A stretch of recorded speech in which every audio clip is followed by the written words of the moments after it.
தமிழ் திரையுலகில் முதலில் தயாரிப்பாளராகவும் பின்னர் பிரபல நடிகராகவும் வலம் வந்தவர் உதயநிதி ஸ்டாலின். முன்னாள் முதலமைச்சர் கருணாநிதி மறைவுக்குப் பிறகு திமுகவில் தீவிரமாக இயங்க ஆரம்பித்த உதயநிதி 2019 மக்களவைத் தேர்தலில் தமிழகம், புதுச்சேரி என 40 தொகுதிகளிலும் பரப்புரை மேற்கொண்டார். அத்தேர்தலில் திமுக கூட்டணி 39 இடங்களை கைப்பற்றியது. இதன் பலனாக அடுத்த சில மாதங்களில் உதயநிதிக்கு இளைஞரணி செயலாளர் பொறுப்பு தேடி வந்தது.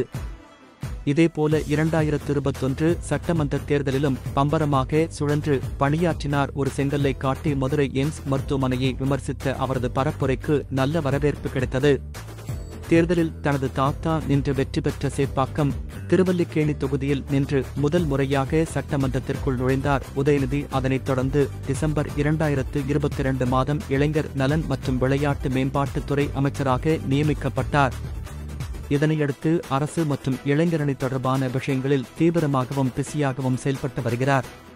அத்துடன் சமீப காலங்களில் புத்தக கண்காட்சி திறப்பு உள்பட முதல்வர் கலந்து கொள்ள வேண்டிய முக்கிய நிகழ்ச்சிகளில் அவருக்கு பதில் உதயநிதிதான் கலந்து கொண்டார். வரும் 21ஆம் தேதி இளைஞரணி மாநாடு நடைபெற்று முடிந்த பிறகு 24ஆம் தேதி வாக்கில் துணை முதலமைச்சராக உதயநிதி நியமிக்கப்படலாம் என்று தகவல்கள் வெளியாகியுள்ளன.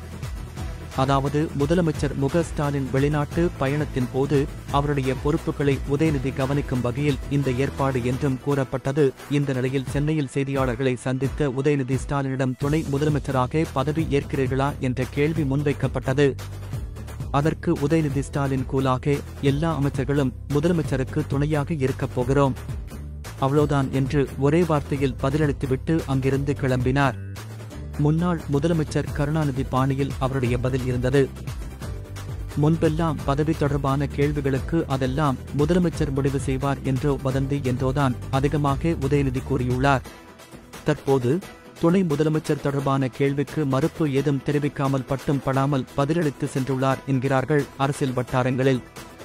இந்த வீடியோ உங்களுக்கு பிடிச்சிருந்தா ப்ளீஸ் லைக் அண்ட் ஷேர் பண்ணுங்க. மறக்காம எங்க சேனலை சப்ஸ்கிரைபும் பண்ணுங்க.